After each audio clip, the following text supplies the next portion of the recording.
Collision theory, ये theory जो है कि मैक्स स्ट्रॉस और विलियम लुइस, ये दो साइंटिस्ट ने दी थी।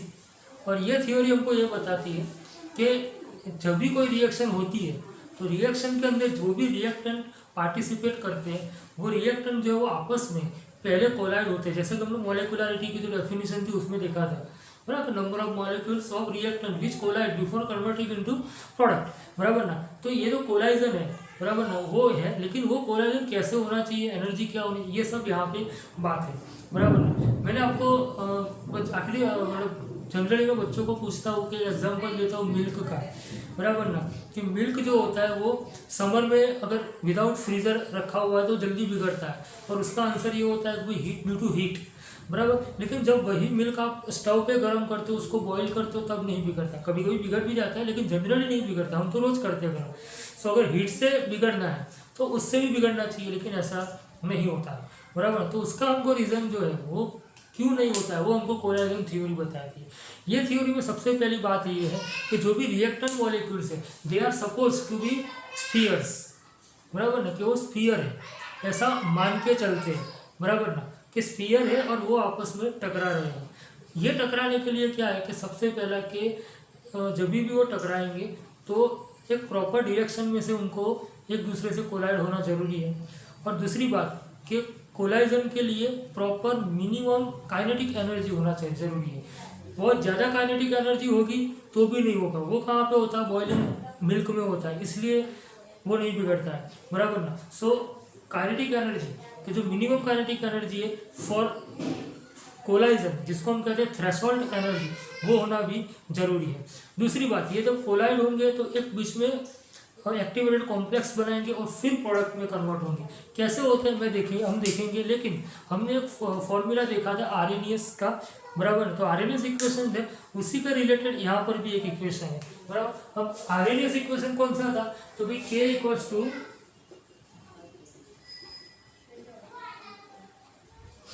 A, K is rate constant, A is Arrhenius constant, frequency factor भी कहते हैं, प्री एक्सपोनेंशियल फैक्टर भी कहते हैं, EA energy of activation, R gas constant और T एब्सोल्यूट टेम्परेचर, बराबर। अब ये जो चीज़ है कि इसके अंदर क्या है कि इस हमारा जो कोलाइजन थ्योरी है इसके अंदर हम रेट को रिप्रेजेंट करते हैं, और इक्वल टू क्या होता है ZAB into E⁻⁻⁸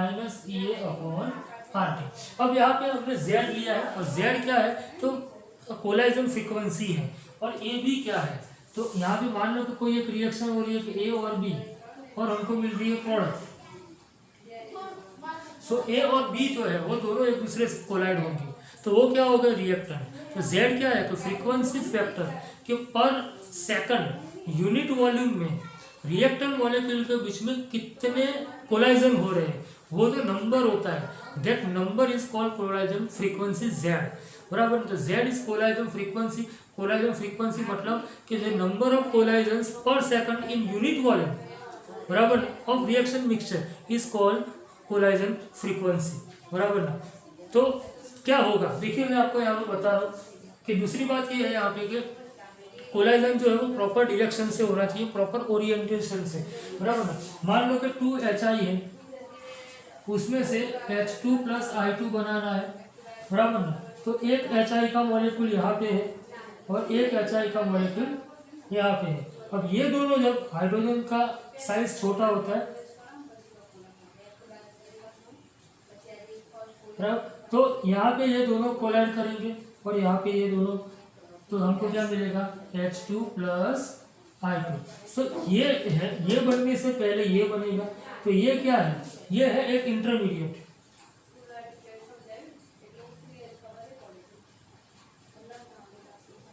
so intermediate is an between product है, बराबर। It is unstable, it is very short lived. जैसे ही वो बनेगा वो तुरंत ही या तो प्रोडक्ट में कन्वर्ट हो जाएगा या तो फिर वापस से वो रिएक्टेंट में कन्वर्ट हो जाएगा एनर्जी के हिसाब से। आपको पता है, बराबर ना, क्या एक्टिवेशन एनर्जी क्या होती है, तो रिएक्टेंट में से एक्टिवेटेड कॉम्प्लेक्स, इसी को हम एक्टिवेटेड कॉम्प्लेक्स भी कहते हैं, वो बनने के लिए जो एनर्जी चाहिए वो, तो यहाँ पे हमको प्रोडक्ट मिली, क्यों, क्योंकि हमारा जो ओरिएंटेशन था वो प्रॉपर था। अब इम्प्रॉपर क्या होता है, मान लो यही रिएक्शन, अब ये H आया, आई। मान लो ये जो है ये उल्टा होके आएगा क्योंकि आई और एच बराबर ना। अब यहाँ पे अगर टकराएंगे दोनों एक दूसरे से कोलाइड करेंगे तो हमको वापस से क्या मिलेगा, एच आई और एच आई, मतलब कि 2HI। तो मीनिंग जो था वही वापस मिला। सो प्रॉपरली कोलाइड होना भी बहुत जरूरी होता है, बराबर ना। अब दूसरी बात कि जितना भी वो कोलाइजन होगा और अगर वो प्रोडक्ट में कन्वर्ट होता है तो ऐसा जो कोलाइजन है उसको हम बोलते हैं फ्रूटफुल कोलाइजन, बराबर ना, कि जो प्रोडक्ट में कन्वर्ट होता है, बराबर। दूसरी बात कोलाइजन होने की प्रोबेबिलिटी क्या है, तो उसके लिए हम प्रोबेबिलिटी फैक्टर P की बात करते हैं, जो इसके अंदर ही बराबर इंक्लूड किया जाता है कि rate equals to P into ZAB into E⁻EA/RT। So here P is probability factor का कितनी प्रोबेबिलिटी है 2 या 3 मॉलिक्यूल्स को एक दूसरे से कोलाइड होने की।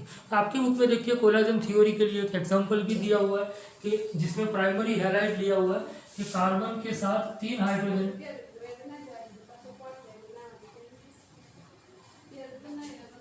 बराबर। अब देखिए इसमें दो चीजें हैं कि अगर OH यहाँ से अटैक करेगा तो Br को जल्दी से रिप्लेस नहीं कर पाएगा क्योंकि Br भी खुद एक इलेक्ट्रोनेगेटिव एलिमेंट है।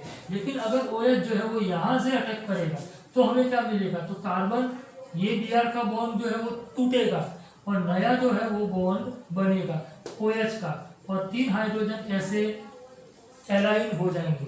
अगर ये यहाँ से करता है तो यहाँ पे क्या मिल जाएगा,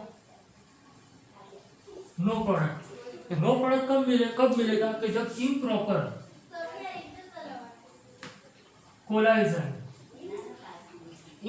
कोलाइजन होगा या तो ओरिएंटेशन होगा, बराबर। लेकिन अगर प्रॉपर होता है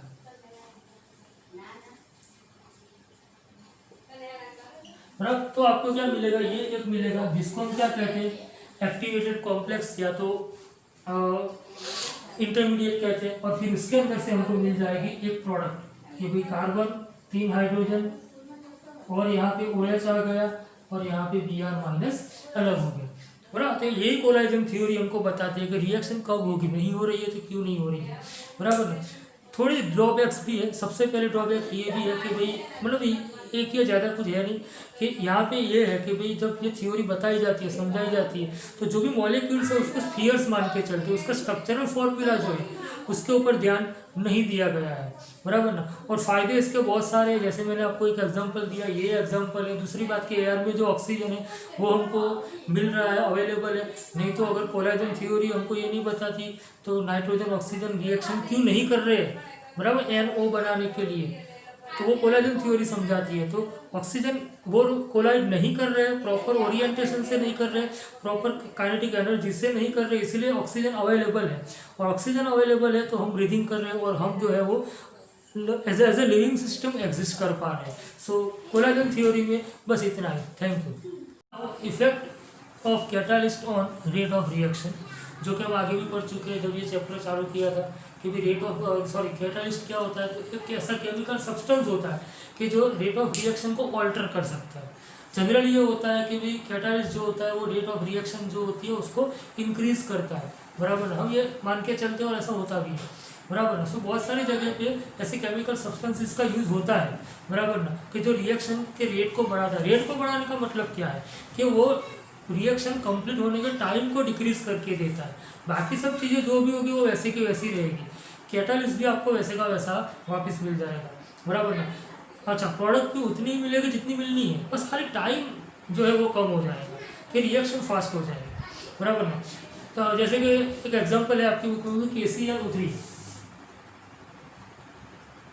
इसमें से KCl और O2, बराबर ना, KCl और O2,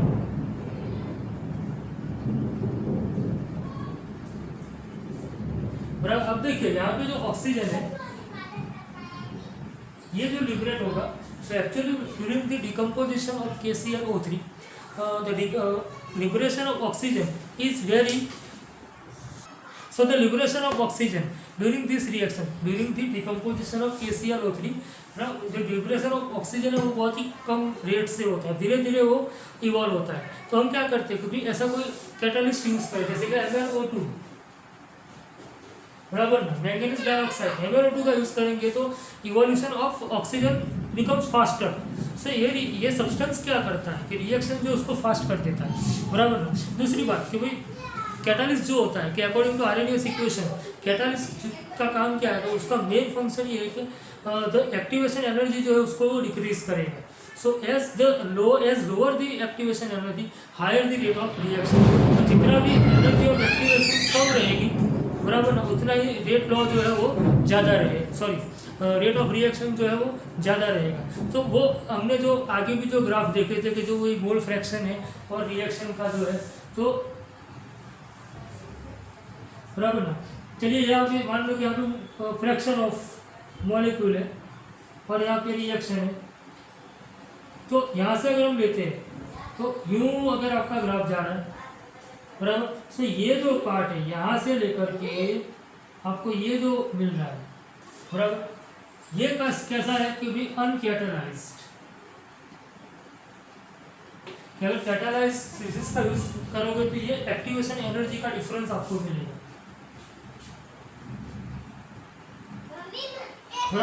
और अगर आप कैटालिसिस का यूज करोगे कैटालाइसिस का तो आपको यूं मिलेगा, मतलब कि यहाँ से ये, तो ये EA, तो ये कौन सा है, तो कैटालाइज्ड, बराबर। सो ऑन यूजिंग कैटालिस्ट, बराबर, the graph becomes broader, it comes down. So क्या होता है कि एक्टिवेशन एनर्जी जो है वो कम हो जाती है, और जितनी एक्टिवेशन एनर्जी कम होगी उतनी रेट ऑफ रिएक्शन ज़्यादा होगी। दूसरी बात कि रेट ऑफ कैटालिस्ट जो है वो गिव्स फ्री एनर्जी जो होती है आपका डेल्टा G, उसके ऊपर कोई इफेक्ट नहीं करेगा। दूसरी बात कि जितनी वो फॉरवर्ड रिएक्शन को इंक्रीज करेगा उसी हिसाब से वो रिवर्स रिएक्शन को भी उतना ही बढ़ावा देगा। सो आपका इक्विलिब्रियम कांस्टेंट जो है वो कि उसके ऊपर कोई इफेक्ट नहीं करेगा। और तीसरी बात कि कैटालिस्ट से प्रोडक्ट ज़्यादा नहीं मिलेगी, प्रोडक्ट उतनी ही मिलेगी जितनी कि आपकी रिएक्शन स्टोइकियोमेट्री बता रही है, बराबर ना। हाँ, इतना होगा कि रिएक्शन जो है वो फास्ट हो जाएगी, कम समय में ज़्यादा रिएक्शन हो पाएगी, प्रोडक्ट उतनी ही मिलेगी। तो यही यूज़ है कैटालिस्ट का। दूसरी बात कि जो यहाँ पे आपकी बुक में मेंशन नहीं है, आगे थी कि अगर कोई ऐसा सब्सटेंस है कि जो कैटालिस्ट का जो फंक्शन है वो फंक्शन में यूज़ उसको मतलब हेल्प कर रहा है, तो उसको हम कहते हैं प्रमोटर्स, बराबर ना। और अगर ऐसा कोई सब्सटेंस है कि जो कैटालिटिक फंक्शन जो उसको डिस्टर्ब कर रहा है, तो उसको हम कहते हैं कैटालिटिक पॉइजन, बराबर ना। सो ये थी कहानी कैटालिस्ट की। ओके, तो now we are going to discuss pseudo first order reaction. देखिए यहाँ पे एक चीज़ है कि फर्स्ट ऑर्डर रिएक्शन, तो फर्स्ट ऑर्डर रिएक्शन मीन्स कि जिस रिएक्शन के अंदर जो भी रेट लॉ है वो रेट लॉ के अंदर कंसंट्रेशन की जो पावर होती है वो अगर 1 है तो उसको हम कहेंगे फर्स्ट ऑर्डर रिएक्शन, बराबर ना। और फिर उसका जो इक्वेशन है, इक्वेशन फर्स्ट ऑर्डर के लिए कौन सा है, तो for rate constant K equals to 2.303, K equals to for first order reaction K equals to 2.303 upon T log R0/RT, बराबर। तो जो भी रिएक्शन इसको फॉलो करती है, बराबर, वो सारी फर्स्ट ऑर्डर रिएक्शन है। यहाँ पे एक वर्ड है सूडो, सूडो का मीनिंग होता है कि भाई फेक, या तो इमेजिनरी, बराबर, कैसा कि हमको लगेगा कि रिएक्शन फर्स्ट ऑर्डर है लेकिन हकीकत में रिएक्शन फर्स्ट ऑर्डर नहीं होती है, बराबर ना। सो ऐसी रिएक्शंस के जिनके अंदर अगर 2 रिएक्टेंट है, एक की कंसंट्रेशन बहुत ही कम है और कंपैरिजन में दूसरे की कंसंट्रेशन बहुत ही ज़्यादा है, सो ड्यूरिंग रिएक्शन जिसकी कंसंट्रेशन कम है वो तो खत्म हो जाएगा, ज़ीरो हो जाएगा, लेकिन दूसरे का जब हम डिफरेंस निकालेंगे आफ्टर कंप्लीशन ऑफ रिएक्शन तो उसमें कोई ज़्यादा फर्क नहीं पड़ेगा, मतलब कि वो ऑलमोस्ट कांस्टेंट रहेगी। सो हमारे जो भी मैथमेटिक्स या जो भी हमारा थिंकिंग है उसके हिसाब से क्या मिलेगा, कभी रिएक्शन जो है वो कैसी है, फर्स्ट ऑर्डर है, लेकिन हकीकत में वो फर्स्ट ऑर्डर नहीं होगी। अगर जो कंसंट्रेशन कांस्टेंट रहती है उसको हम कांस्टेंट के साथ जोड़ दें, बराबर ना, तो वो जो रिएक्शन है वो ये फॉर्मूला जो है वो भी मतलब फॉलो करेगी, लेकिन हकीकत में वो नहीं होगी। तो वो हमको कैसे पता चलेगा कि जब लास्ट में के जो होता है रेट कांस्टेंट उसके जो यूनिट्स मिलेंगे वो यूनिट के ऊपर से पता चलेगा कि रिएक्शन हकीकत में फर्स्ट ऑर्डर नहीं है, बराबर। जनरली वो सेकंड ऑर्डर रिएक्शन होती है। एक एग्जांपल मैं आपको देता हूँ तो मान लो कि रिएक्शन है कभी A + B giving C। Now the concentration of A is 0.01 molar और इसकी जो है 55.55 मोलर, मतलब कि द कंसंट्रेशन ऑफ वाटर, ऐसा हम लेके चलते हैं। अब जब रिएक्शन होगी तो इसमें से कितना जाएगा, 0.01 खत्म हो जाएगा। तो ये जो है कि इसमें से कितना जाएगा, तो जितना ये यूज होगा उसी हिसाब से वो यूज होगा।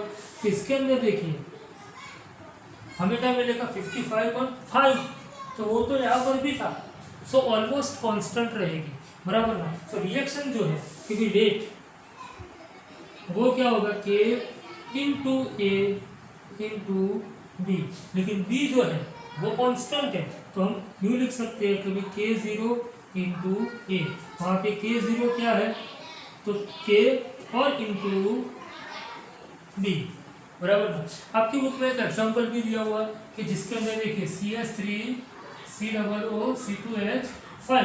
अब इसका हम वाटर के साथ जब हाइड्रोलिसिस करते हैं इन प्रेजेंस ऑफ एसिड, जब उसका हाइड्रोलिसिस करेंगे तो क्या होगा, क्योंकि चलिए ये जो H है इसके अंदर से हमको H+ NOH- और फिर वो जो है वो इसके साथ जुड़ जाएगा, तो हमको क्या मिलेगा CH3 COOH plus C2H5OH।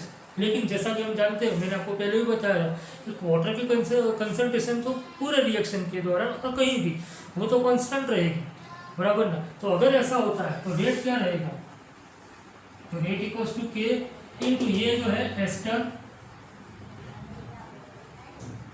Into water, but water की कंसंट्रेशन कांस्टेंट है तो उसको इसके साथ मिला लेंगे, तो ये हमारा हो गया K0 या तो K' कुछ भी आप नाम दे सकते हो, CH3 COO C2H5, बराबर ना। तो ये जो इक्वेशन है फिर अब हमको क्या लगेगा कि भाई ये तो फर्स्ट ऑर्डर रिएक्शन, क्योंकि हकीकत में ऐसा नहीं है, जब तक पानी में से ये नहीं बनेगा ये रिएक्शन आपको आगे नहीं होगी। तो एसिड भी कैटलिस्ट का वर्क करेगा यहाँ पे, बराबर। तो हमें लगेगा कि रिएक्शन फर्स्ट ऑर्डर है, लेकिन रिएक्शन फर्स्ट ऑर्डर नहीं होती। ऐसी जो रिएक्शंस होती है उसको हम क्या कहते हैं, सूडो फर्स्ट ऑर्डर रिएक्शन। आपकी बुक में दूसरा भी एक एग्जाम्पल है कि जो भी शुगर होती है उसका हाइड्रोलिसिस करते हैं तो ग्लूकोज और फ्रुक्टोज मिलता है, बराबर ना। तो उसमें भी वाटर है, तो वाटर तो कांस्टेंट रहता है ना, वो एग्जांपल भी आप देख सकते हो उसके अंदर, बराबर। लेकिन जब हम पूरा कैलकुलेशन करेंगे, हम भले यही फॉर्मूला अप्लाई करेंगे, लेकिन लास्ट में जब हमको ग्रेट कांस्टेंट K के लिए यूनिट्स मिलेंगे तब पता चलेगा कि हकीकत में रिएक्शन फर्स्ट ऑर्डर नहीं है। तो ऐसी सारी रिएक्शन जो होती है वो होती है pseudo first order reaction. So next lecture में हम दूसरा टॉपिक पढ़ेंगे, फिलहाल के लिए इतना है।